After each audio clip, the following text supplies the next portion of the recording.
Grief Connection. I am so excited today to share a personal story with one of my beautiful clients, Courtney. Courtney, how are you doing today? I am wonderful. Thank you for having me. I'm so excited. Courtney and I have gone back, I think, a few years now. And what I really was excited to share with everybody with Courtney was she was at such a different period of time when we connected. It must have been 3.5 years ago. And to see her kind of take those tools that have been given in our sessions and grow and step forward and challenge herself and like redefine herself and connect to her experience and journey in the most beautiful, empowering, most authentic ways. I have seen this duckling blossom to a beautiful swan. So it's like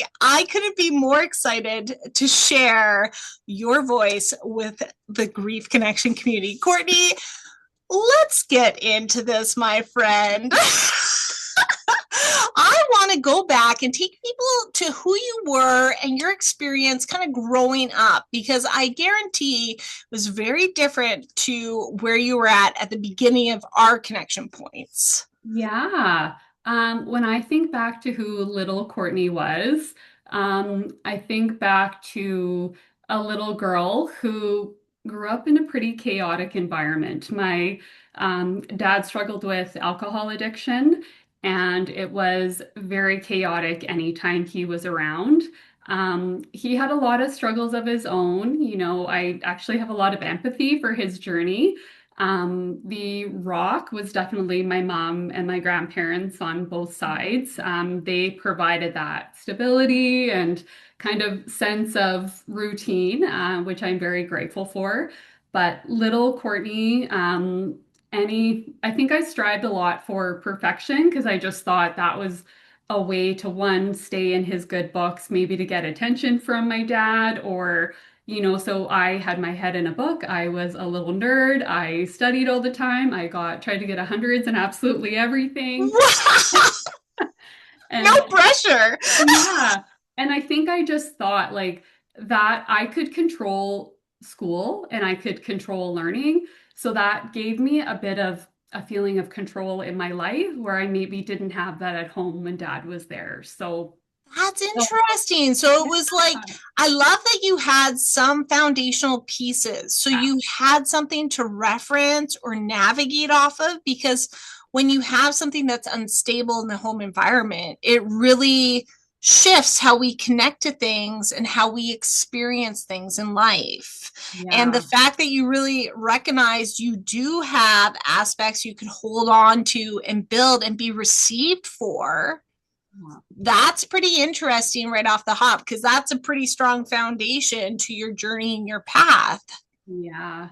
So growing up kind of in that chaos, I have three other sisters as well. So lots of girls in the family, lots of Wow. cousins. And I think just having a bit of that chaos, and just with my dad's addiction, and we grew up in a very small town. So everybody knew, Yeah. and Yeah. so I carried a lot of shame around that as well.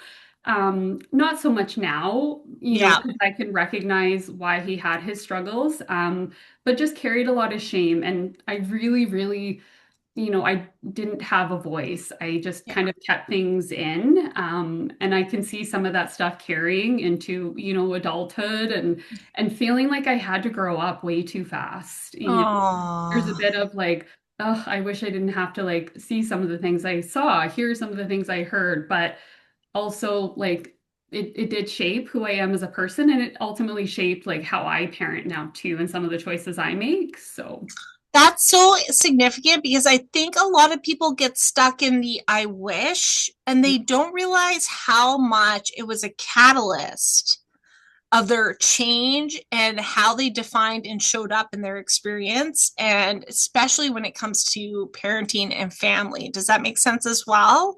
yes, 100%. Right. And when I connected to you, you have your son, right? And what's his name? His name is Bo. Oh, that's Yeah. beautiful. And it was 2 or 3 years ago now. So how old is he now? He will be 10 in 2 weeks. What? Yeah. That is Yeah. wild. Oh my goodness. Okay. So take me on the experience because you have a husband, you have a family. Tell me about all that. Yeah, so later in life, met my husband. We did things a little bit unconventional, if there is a convention anymore. Yeah. We had all of our babies and then got married.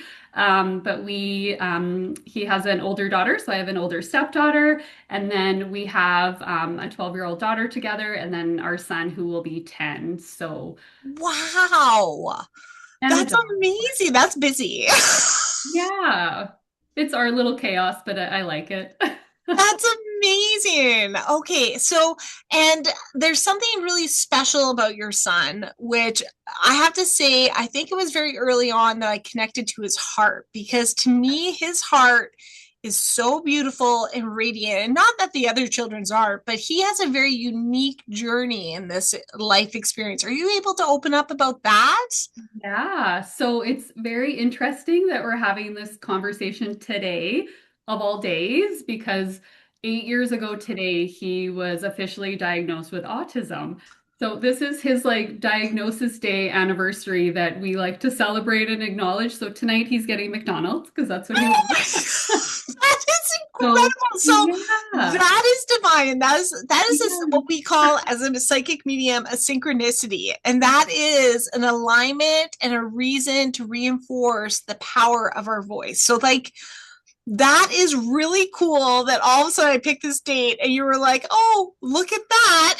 Yeah, honestly, when you threw this date out, I was like, this is meant to be. I am meant to share his story. And like, this is just, it's in the stars. It's meant to happen. Wow, I love that. So, Yeah. okay, so you got the diagnosis of autism. Now, tell us about that process and the experience of that for you. So, having a daughter earlier, so there's about 2.5 years age gap between the Yeah. two of them. And my daughter, KK, she was a very studious little baby. She was hitting all the milestones. She was talking, she was walking, very alert, very interactive, just one of the happiest little babies I've ever met. Oh, And Bo came along in December of 2015, and every normal pregnancy, nothing. I felt good, gained a lot of weight, ate all the good treats, fun pregnancy stuff. Um, so he joined our family and really completed our family because my yeah. husband, you know, um, we wanted to have another child together, and we really wanted a boy. Like we wanted, and Oh, so to find out we were pregnant with a little boy, I would have been happy with a healthy baby, but it was a boy and it was what we wanted, and we were honestly on cloud nine. It was just oh. so exciting. We had his name picked out, and so he was born, and then over that first year, there there was signs starting to come where he was missing. And sorry, I'm gonna get No, don't apologize. emotional. This is a safe space, right? And all us mothers know because any of us who have experienced health challenges or dynamics with our babies, it hits different. It Yes. hits different, but we all recognize it and we all support each other through it. So you just take your time and breathe if you need to. Sure, thank you. So over that first year, just recognizing he wasn't hitting some of the milestones that you would expect. And I know every child is different, so I didn't want to get stuck in the comparison of, well, KK did this at this age, but we started to see signs and it was not making eye contact. We would say his name and he wouldn't turn his head and acknowledge. So we were initially thought, does he have a hearing problem? Do we need to get his hearing checked? And then when he started to play with some of his toys, there was this routine of lining stuff up. And so, of course, like any mom, I go and ask Dr. Google what is going on here and go down the Google rabbit hole, which honestly was probably not the best thing at me. Like, how did that like spark fear on another level? Because I find that Google is not helping me in those dynamics. No, it didn't. And so we went in for his 1 year checkup, raised these concerns, Yeah. and initially got referred for a hearing test. His hearing test came back fine. Yeah. He also wasn't talking yet. He didn't have really any words. And so then we got put on the wait list for speech therapy at Wascana. Yeah. And he got in fairly quick. So Wow. yeah, it was probably at age 2 he was in. Yeah. Um, and this amazing lady there, I still think of her, and I've ran into her once out in public, and I gave her a big hug and I burst out crying. She just had Oh, such an impact on our lives then. Her name is Robin, and she deserves a shout out because she is incredible. Um, she was our speech therapist, and as we kept going to these sessions with her, I cried through the entire thing. He wasn't progressing, and I think in the back of my mind and my husband, we always thought like there's something else. Like yeah. there's something else there. And of course, like the A word, autism was out there, and we didn't know anything about it. And it still felt like such a stigma attached to it too. Yeah. And it was scary. And I just thought, like, what did I do wrong? Like, did I eat the wrong thing when I was Yeah. pregnant? Did I cause this? Like, you have a lot of guilt Yeah. around, like, is there something I could have done different? So he did eventually, right before his third birthday, around November of 2018. So my husband and I got married November 2017. And so at a time when we should have been like celebrating our first wedding anniversary, we were like grieving this diagnosis. And Oh, so that was really hard because it kind of took a lot out of us. It was so scary.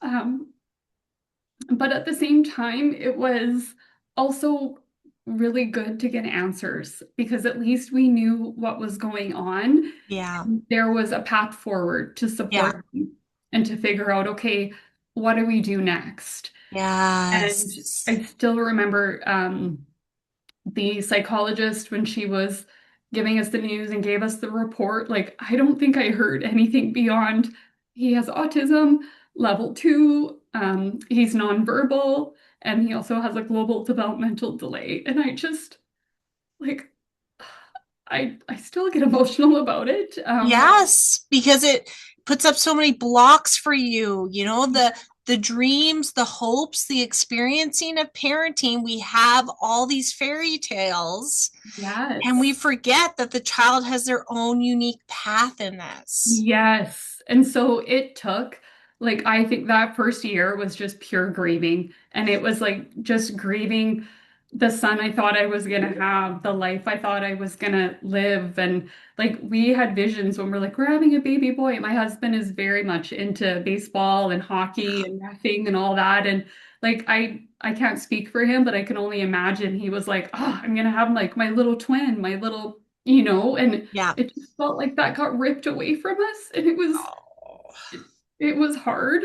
Um, but at the same time, it was like we have a healthy child. There's Yeah. nothing wrong with him. Yes. Is he gonna need support? Absolutely. Yeah. And it's kind of like buckle up, like we're gonna go on this ride together. Wow. And So, what took that point of clarity for you? it was almost a full year. Like Wow. I just cried, I Googled, and the psychologist that delivered his diagnosis, it's very clinical when they're Yeah. telling you, and there's no emotion, and they're doing their best and they have to remove themselves. Yeah.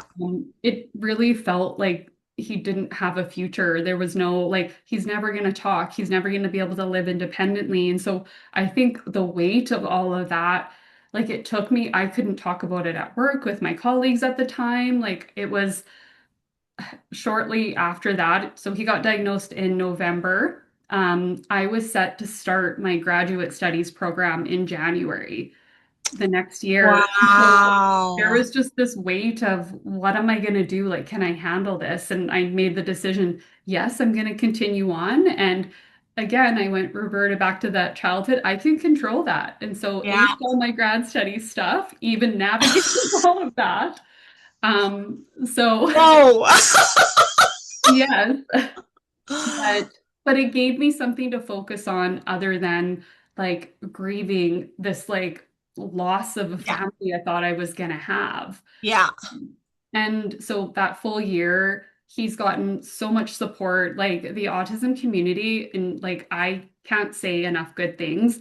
The public school in Regina, the school he is at, like those teachers, like if any Oh, of them ever hear good. this, I have so much gratitude to them. They are so amazing. They have treated him like absolute gold. He's now like since transitioned into a mainstream classroom because he was initially in a FIAP program for special Yeah.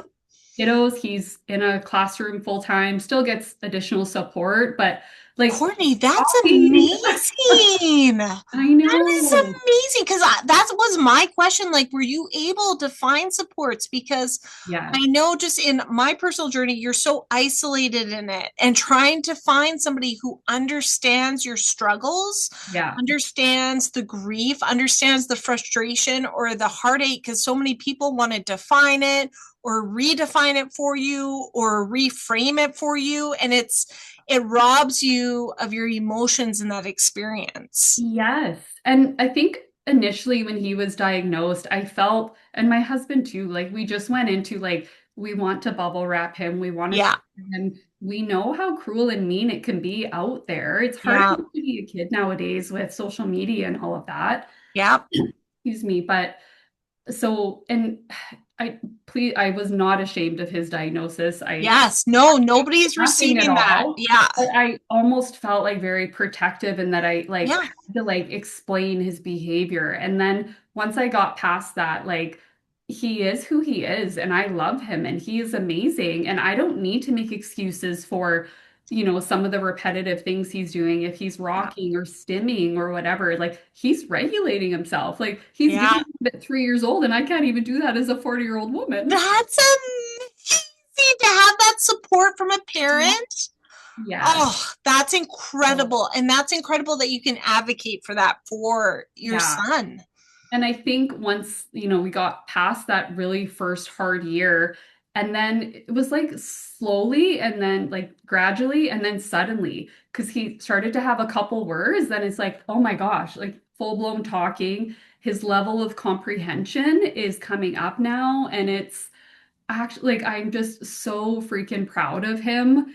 He is, and even if in his journey he's progressed as far as like I am so proud of him. So That I is can sleep at night. amazing. That is Yeah. amazing. And can I just say, from a psychic medium perspective, it's very interesting as a soul for me with autism because it's the soul trying to come into the body.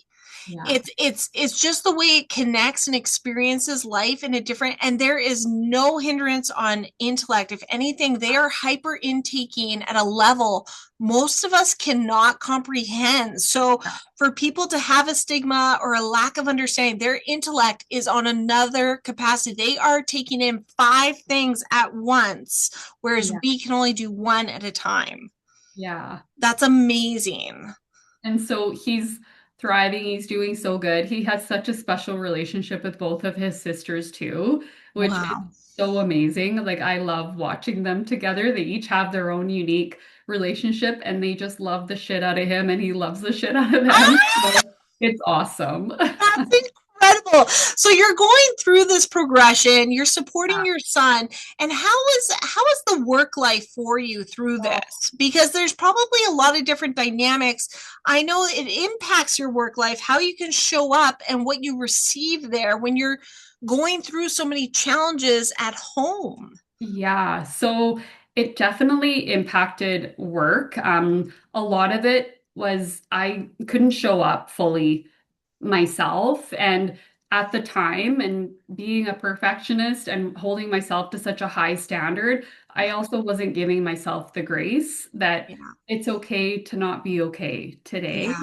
Yeah. I was trying to hold it together, started my graduate studies, had an amazing employer at the time that was, financially supporting that. Yeah. Um, I wanted more in my career and I wanted to advance. And, I wasn't showing up as my best. I also felt a bit of a lack of support, and maybe I wasn't vocalizing what I needed either. And Yeah. I felt like it was a bit weaponized against me. And it was kind of like, maybe you're not strong enough right now. Yeah.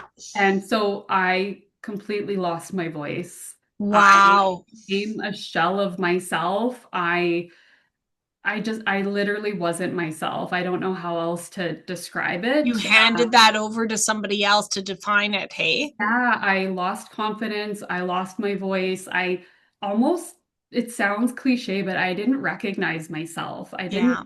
and so like I just didn't feel true to myself. And so it was kind of a bit of like abandoning myself and not recognizing I needed some self-care for me Mm-hmm. too. And I Mm-hmm. needed some support through therapy. I needed maybe I should have taken some time off, but I didn't. I tried to push Yeah. through it.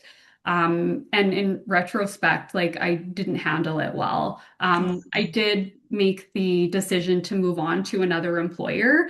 And a lot of that, and when I joined my new employer, I'm still with them now, was very, Oh, that's yeah, amazing. it's been 5 years now, incredible. I was very upfront with my boss at the time, and I was more open to sharing about him and just like the acceptance, the love, the Wow. space that I was given. I was at a much better place emotionally, mentally, but I just felt like I found could find my voice again, and I could just like thrive and your environment and who you surround yourself with, has a big impact on how you move through those tough times Yep. in your life. Yep. I've landed in a place where like it's embraced, differences are embraced. And I think too, we did a social club event, and our kiddos got to come and Bo was there. Oh, Still talk about it. Like, and lots of folks in the office are aware he's on the spectrum, yep. that he has a mild intellectual disability, got upgraded. Um, and just how they accepted him and just like took him under their wing and were like teaching him how to do cornhole and all this. Like, it just made my heart so happy. And I just knew I was like, Gosh. I'm at the right place. I'm with the right employer that is just like will help me thrive. And if I have challenges, I know I have support here. So that, That's incredible because that must have been the thing is when we experience negative impact for even opening up, it really shuts the door on safety to be able to not only step into a different environment and being open, but like a job interview process to open up and explain and kind of put it on the table, but to be received for it. And not only that, be received and be able to like flourish and give yeah, your children those experiences that you're seeking and that support system in those very impactful moments because that's a memory, that's like an experience with your family, and you're putting yourself in a vulnerable experience connecting to the your work environment. You don't know how it's going to go with your kids. yeah. Right. Yeah. And like I think back to like leaving my I had been there for 15 years. I honestly thought I was going to retire there, Yeah. loved the employer, and it just there was a shift and it was time for me to move on, but like there was strange grief and feeling like I was giving up or I was, you know, I don't know, I had almost like abandoned or lost myself and Yeah. yeah, and it's like I don't know if you've read the book The Body Keeps Score. So it's like my body was giving me these signals that like you need to move on. You're not safe anymore Yeah. and to like get to a place where I felt safe. So that was honestly one of the hardest decisions because I'm such a loyal person. I would Oh, I would have dealt with so much and just been yeah. brilliant and kept pushing through, but it's like, okay, this is a signal. I'm drifting too far away from me and I need to get back. So, That's amazing because I understand that affliction of loyalty because I grew up where you're loyal and you dedicate yourself and the commitment component, right? But at what point do you recommend people to start looking at that within themselves? Because I find a lot of people struggle with the stepping into a new employment, looking for opportunities. And to me, it's like, well, what if it's better than anything I've ever dreamt before? yeah, I like safety, I like comfort, I like predictability, so it's hard. But I think like for me, it was when my values are starting to be compromised or to be challenged, and the boundaries with those values aren't being honored, that's when I knew for me. Yeah. And Yeah. I'm very clear on my boundaries. It's like resilience, courage, and integrity. And those are things that I live by and they are consistent. And when those were starting to get rubbed up against, it didn't feel good. And Yeah.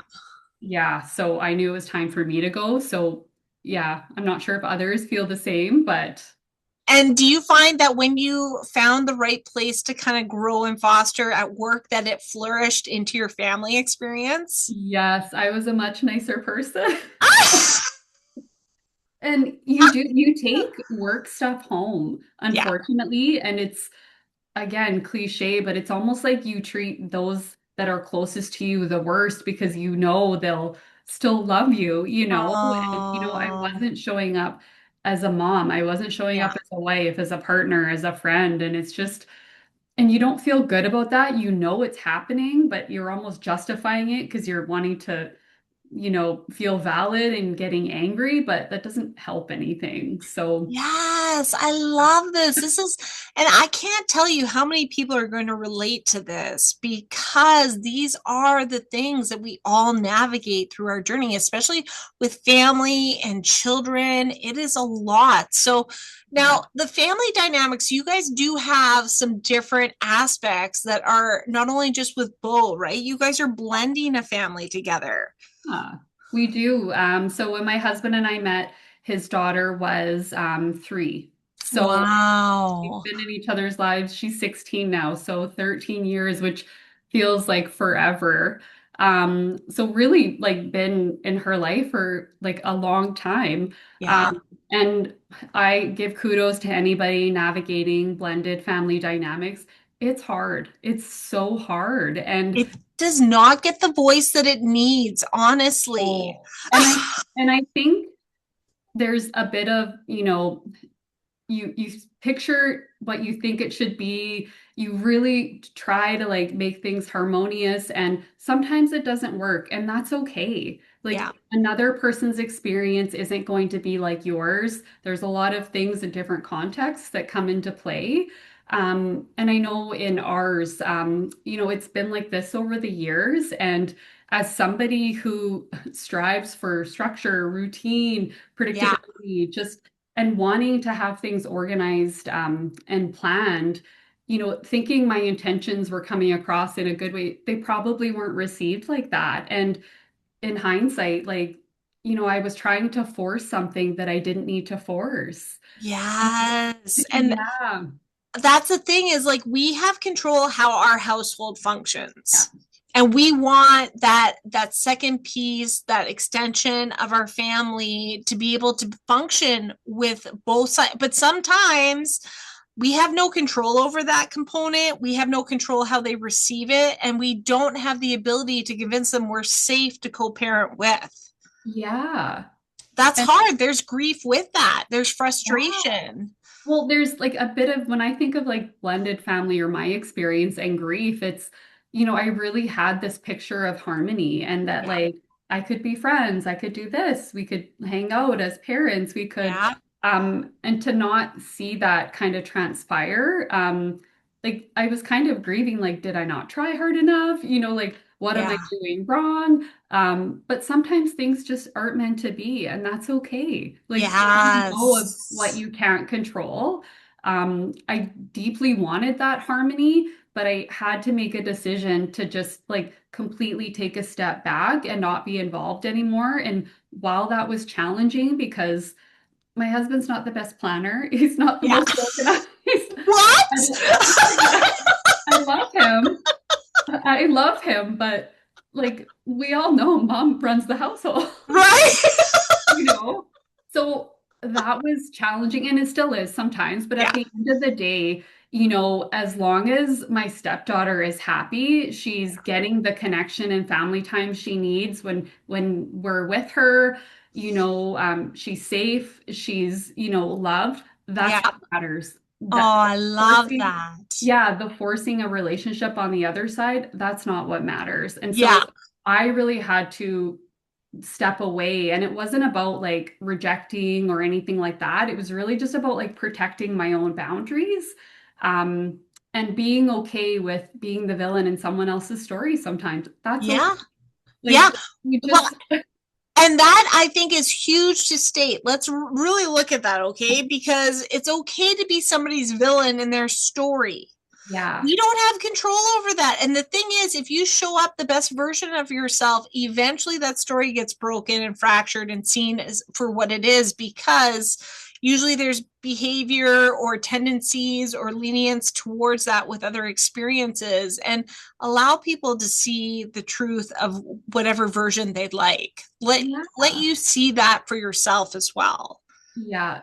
And I think too, like disengaging for me was very healthy and Yeah. it was hard to do because you always think like, oh, I can just try harder. I could do this. And it's like, it's okay. Like just again, Oh, stop forcing a square peg into a round hole, Courtney. Like just yes. focus on what makes you happy. And like there were times when I look back where it's like I was like betraying my own peace. I was betraying my own boundaries. And like it would evoke like an emotional and physical response in my body when there would have to be interactions. And to now, it'd be so indifferent. It feels so because it's Wow. just I've detached from anything that would have triggered me before. And maybe that's just growing up. I don't know. But Yes. Now, it do you see when you first stepped into that? Because I find too, when we first start playing in that kind of like releasing and not empowering the chaos, did you find an uproar at all?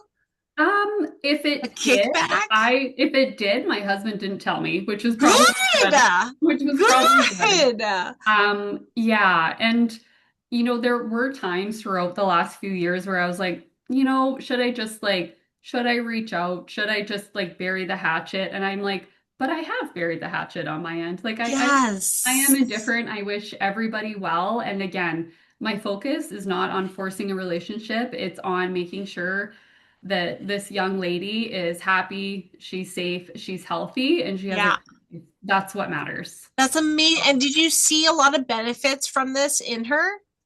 In her, Did I you see think, any kind of some yeah, shifts or like even just in the harmony for you as a couple? I would say for us as a couple, it has been night and day. Good. It has strengthened our marriage. It Good. was, even just having boundaries between houses like that, it does Yeah. make a difference and just honoring each other and how we're feeling about some things at times.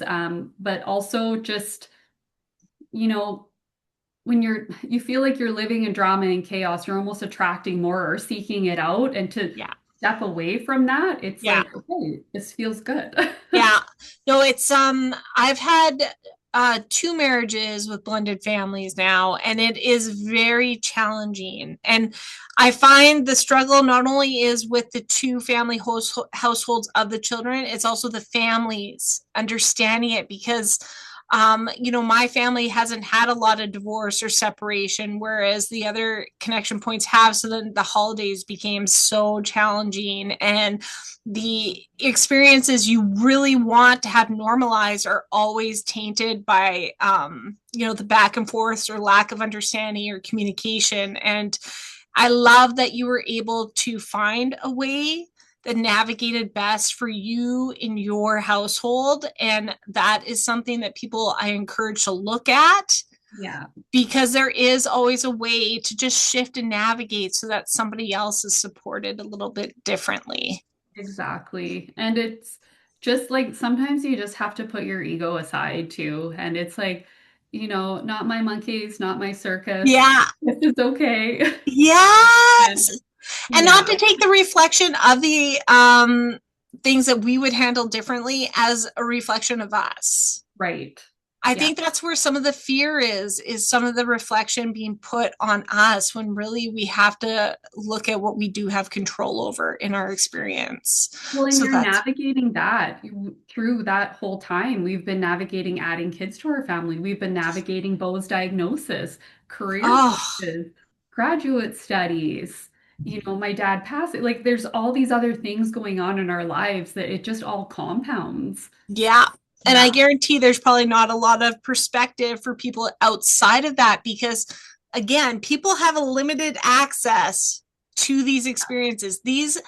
These experiences we live through are so complex and multi-layered, and people get a fraction of the picture. And that's why I always remind people, do not take advice from somebody unless they've walked that journey, because I guarantee if somebody's walked that journey, they're just going to hold compassion and empathy and Yeah, trust you will navigate it as you are guided through it.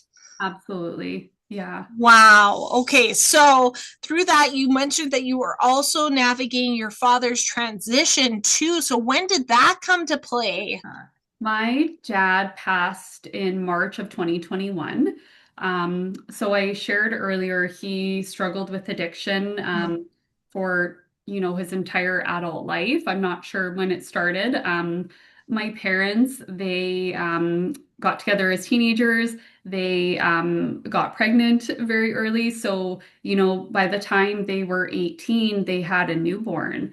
And my sister Kelly has also passed. So there's actually five girls. She was born with heart issues, and just Oh, before she turned 3, she passed in my mom's wow. arms. So I have a lot of um, empathy for my mom because I'm not sure how she um, navigated continuing to be a mom. She had a newborn. My sister, my now oldest sister, was just a 2-month-old baby when Kelly passed away, and they went on to have the rest of us girls, obviously. But yeah, so when I said I can empathize with my dad's struggle with addiction, just looking back to, some of those really hard things that happened in his life, like I can understand why you Yes. made some of the choices you made. It doesn't mean I have to agree with them, but I can Yep. understand. Um, It's such a different time then. When yeah, I look back at growing up and the communication around therapy, yeah, empathy and compassion, there was so much judgment, there was so much expectation, there was so much emphasis put on a front for other people to look at families like they were living the Joneses. It was a very different energy than now, where we're a generation of chaos, flows, yeah, vulnerability, and communicating it. So I yeah, can't imagine being the perfectionist yeah. and trying to hide all these aspects, trying to connect to people growing up. Yeah, like I held a lot of shame and embarrassment with my childhood, and it like I wasn't embarrassed of my family or anything. Like I was just almost embarrassed of like the secret, and it wasn't even a secret. That's the funny part. But Yeah. it was just, I remember like playing volleyball at school, and it would be rare that he would show up at the school, but you'd always kind of like, you would tense up because you're like, please don't make a scene. Please Yeah. don't say something or like argue with another parent. And he would just be reeking like alcohol. And it was just like, as a kid, like that, those are core memories that were like really shaped. Like, I don't ever want my kids to feel like that about me. I never want to make them feel like that. And so that really stuck with me. But so he continued to struggle with addiction right until his life was taken. And, several years ago, my parents separated. They never legally divorced or anything like that. But Wow. yeah, so they were living apart for several years. My mom still did have a relationship with my dad. He would call and talk. And I know like she was his best friend, whether she wants to admit it or not. Like they did have a very special relationship, but it was I support my mom in the decision she made to Yeah. protect her own peace and her journey. Yeah. Absolutely. Um, so it was, all myself and my sisters all had very different relationships with my dad and made different decisions about whether we maintained a relationship or not. Yeah. 10 or 12 years ago, as an adult, right around when KK was born, kind of Yeah. made the decision like I want him to meet my daughter. I know Mm-hmm. that would mean a lot to him. And I decided to forgive without ever getting an apology and kind of just let the past be in the past. Um, with the boundaries that I can put in place as a parent myself. So, Yeah. would I ever leave KK to have a sleepover overnight with him? No. Yeah. Would I ever let her drive in the vehicle with him and he's driving? No. So, those are Yeah. I can put up. Yeah. And I had control over to make sure she was safe, one, Yeah. but also kind of forge a new relationship as an adult and as a mom that he could have that relationship with his grandkids. He has other grandkids. They are amazing little nieces and nephews, and I love them. It's just unfortunate that he's gone and he's missing out on all Yeah. these things because as a person, he really had a big heart. He really did. He had these beautiful crystal blue eyes that my daughter KK has. And he loved animals. He loved his dogs. He loved his pets, and had an amazing sense of humor, like funniest guy. But just had that crutch and couldn't find his way out of it. Yeah. And so he got hanging out with some not so great people, Hmm. none that were really known to us, kind of just transients that had come in and out of our Yeah. small town, and unfortunately just got in a situation where she attacked him and he ended up dying shortly after. So Wow. she did serve some jail time for that, and that was a really hard time for our family. And I still remember the exact moment my mom called me to tell me that he had passed away. I was in my office, my current employer. I had one of my team members in there, and I want to honor their story and not share anything personal, but we were talking about family dynamics and the Yeah. similarities between some of the stuff happening. And I was talking about my dad, and had said, Oh, I get goosebumps thinking about it. I had I said, got goosebumps Dad, now. I had said to him, sometimes you feel like it would almost be easier if they just weren't here anymore. And then my cell phone was ringing and it was my mom. And Wow. I don't talk to my mom tons on the phone. I love when I Yeah. get the chance to, but and I was like, that's weird. She doesn't call often. And so I just said, I'm going to answer it. It's my mom. So he left my office, answered the phone, and she told me he passed away and was, you know, what had happened. And so I literally got up after I finished that call to go tell him, oh my God, like you'll never get and then went and told my boss, I need to leave. I need to go Yeah. home. And things kind of went from there. But it was wild how that all unfolded. Wow. Can I just say, though, something that I really valued about what you were sharing before is differentiating the human components of those that we love versus the sickness. Yes. Yeah. Because I think that's the hardest people for people to understand the struggle with us that love individuals who struggle with addictions is that there's two sides of it. We're holding space for the person that we see the glimpses of, that we know is capable of stepping forward and trying to navigate the boundaries and understanding the illness, the choices made that aren't from the person that we love and value. And I am so grateful to hear that you were able to have those connection moments of being a mother and sharing that with your dad and having those pieces to hold on to. Because when somebody's taken in tragedy and there's not the closure of saying goodbye and having those moments, you go back to the moments that you had those connections and really see the value in them so much differently. Yeah. Does that resonate for you? It does. And I just think back like where I was, 10, 20 years ago and growing up, I didn't want to talk about my dad. It was almost just like something I wanted to hide away or forget because Yeah. again, there was lots of shame and embarrassment about it. And now I feel like I've evolved and it's almost like I'm proud to like say his name. Like Randy was a great person. Yes, he had struggles, but he wasn't a bad person, Yeah.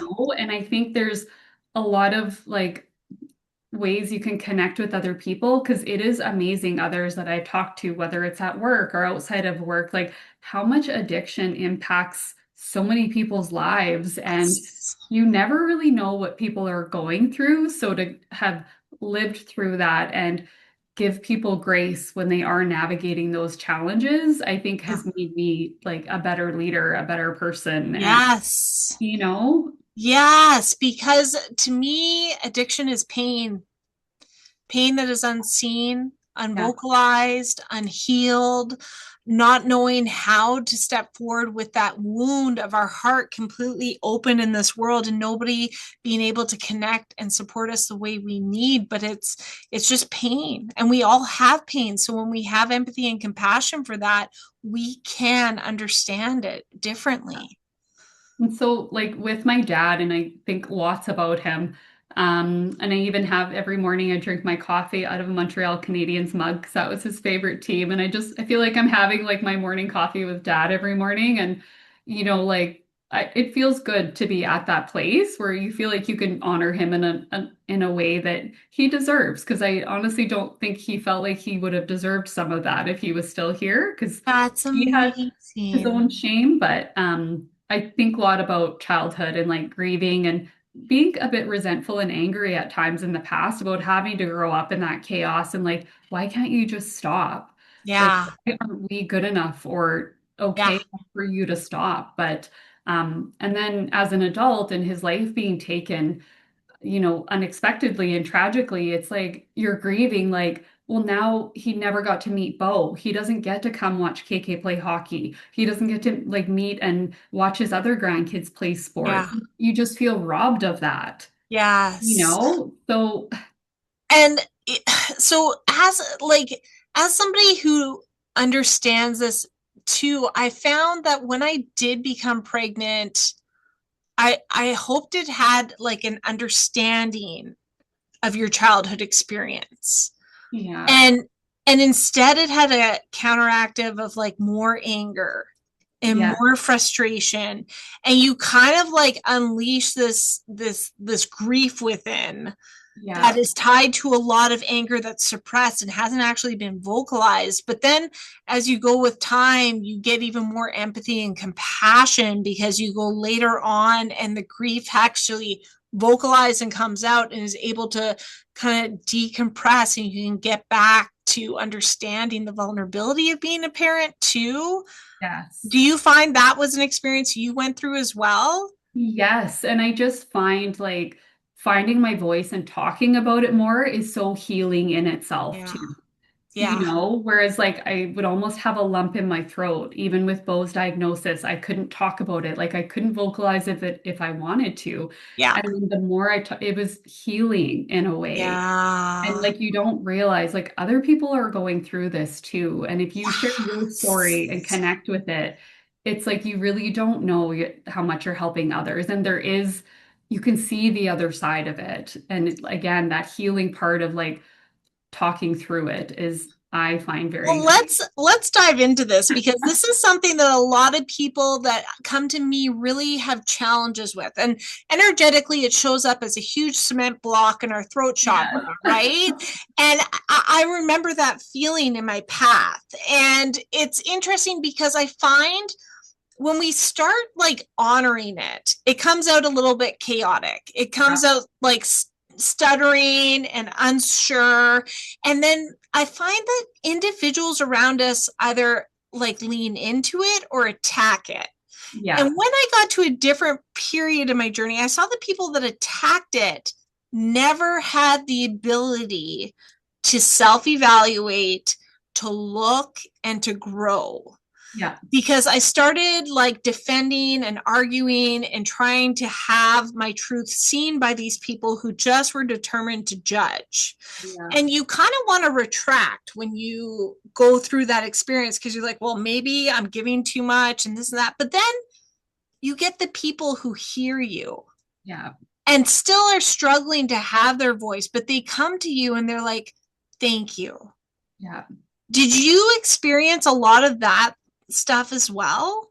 So it's interesting you say that. I don't know if I've shared yet. I work in human resources. And so, you're dealing a lot with employees and leaders, and sometimes at, the most challenging times in their life personally, and we bring that stuff Yeah. to work. And I made the decision that I wanted to start sharing more of my stories and finding my voice and use LinkedIn as a platform for that. I was scared as hell, Opie, to actually do that and do my first post because I honestly thought, is my employer going to be okay with this? Is my Yeah. family going to be okay with this? But at the end of the day, it was my truth and it wasn't focused on, negativity and just throwing out like, woe is me out there. It was, Yeah. these things happened and they've shaped me, but they don't define me and they don't hold me back. And here's how I use that as a leader, as an HR professional. And it might sound cheesy, but it really has helped make me a better employee, and leader. And so yeah, I was worried about a bit of that backlash, but it's been nothing but like love and support. And that feels good too. And it's interesting. People will direct message me and be like, wow, like I grew up a lot of the same way. I've shared stories about my dad. I've shared about Bo's diagnosis quite a bit. I've shared about, things that happened in the workplace that were being told I was too much. Yes. You're too much. Yes. And it was almost like I was trying to make myself small to make other people comfortable. And I was like, fuck that. Yeah. And can we look at the too much? Because I think those people that come at us with the too much is because we ignite something they don't want to see within themselves. They Yes. don't want to feel within themselves. And they're really saying, I can't handle this emotional dynamic or responsibility to it. Yes.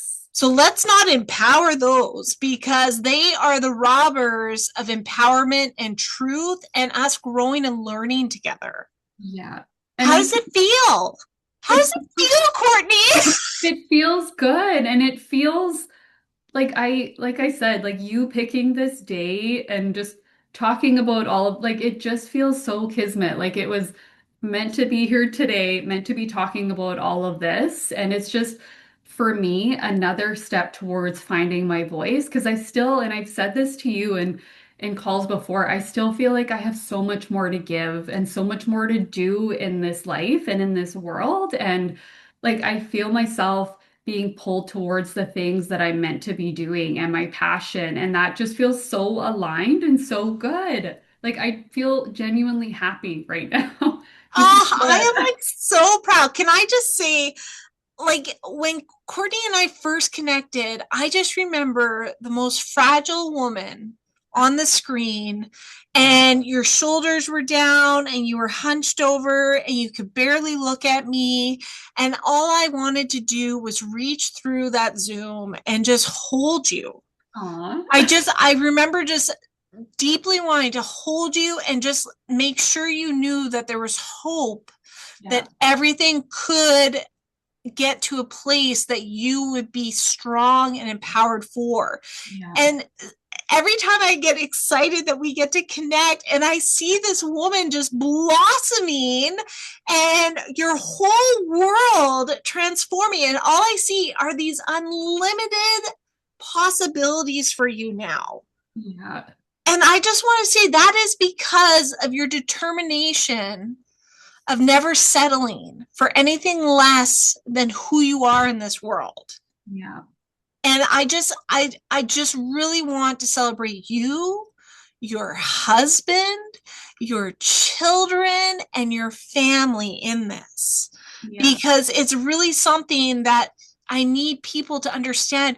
You don't get stuck in the pain. You can move forward, still hold it and honor it, but blossom from it.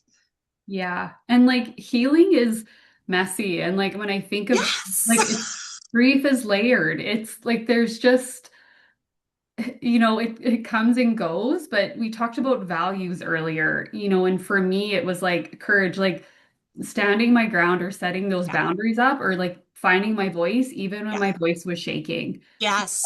and like when I think of any word that's been a theme and like really a thread through my life, it's resilience. And it's kind of like, Yes. hey, you're gonna knock me down, well, I'm gonna come back two times better, and that's okay. But it's not to Yeah. come back to prove myself to other people, it's Yeah. to honor me and to just, Yes. be who I'm supposed to be, but also give back and help Yeah. others who are where I was. Yes, that's incredible. And it's interesting too, because like even with a loss of a family member, it's not just the grief of that. It's the family politics. It's grieving the childhood. It's grieving the closure. We won't receive what we needed in those moments, right? So it's like just that compound scenario versus adding all the additional layers around that people only get experience of this and don't get to see that. It's just really bringing this attention for people to understand Yeah. so that they can hold more space of just listening Hmm. and nothing else, Yeah. right? Just being present and being heard. How valuable was it to have somebody hold belief and vocalize it in who you were in those experiences?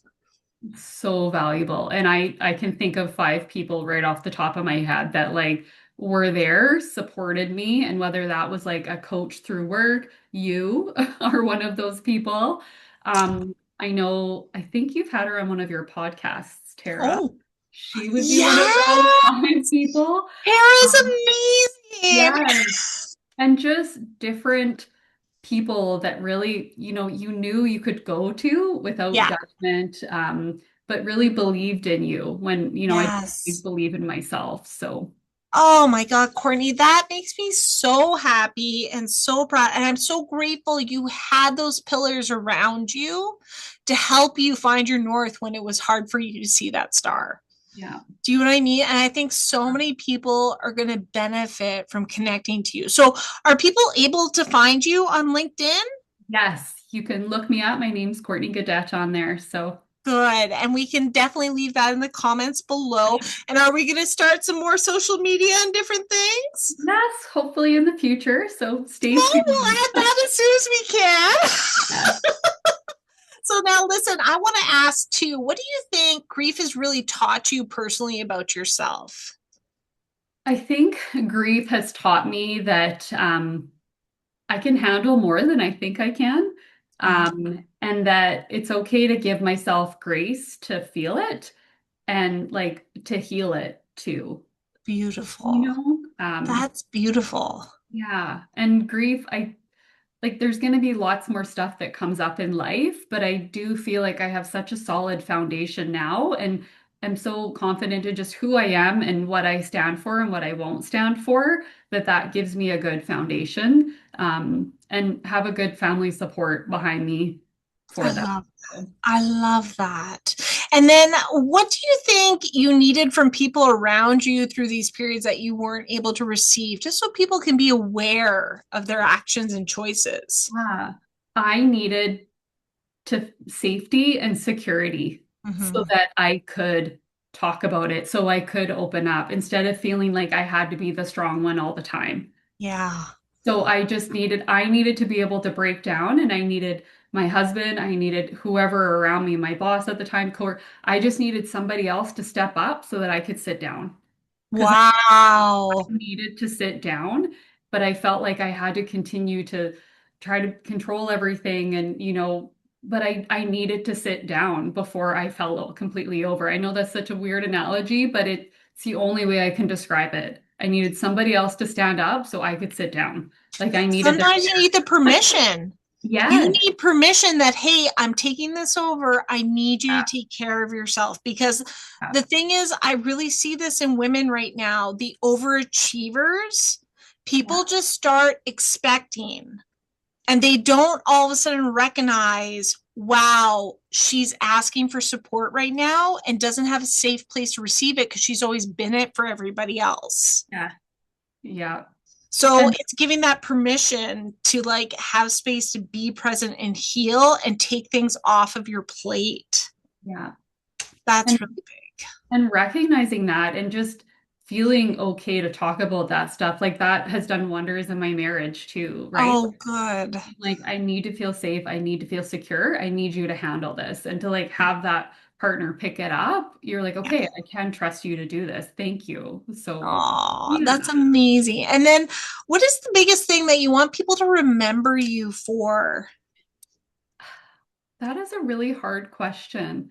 I want people to remember me, for making them feel like they could just be themselves. Like I want to hear and like hear all your stories. I want to hear the good stuff, the bad stuff. I want to hear about the warts. I want to hear, all of the stuff and that there'll be no judgment. There'll be acceptance but also that we laughed a lot.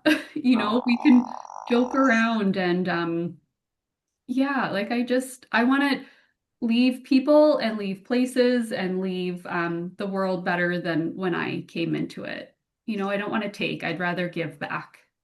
That is incredible. Courtney, I thank you so much for sharing your voice with the Grief Connection and holding space with me and trusting me in your journey. Like this is why I love my work is seeing people step forward through their paths and just becoming, the highest alignment that they are able to be. And man, I'm so grateful your family has you.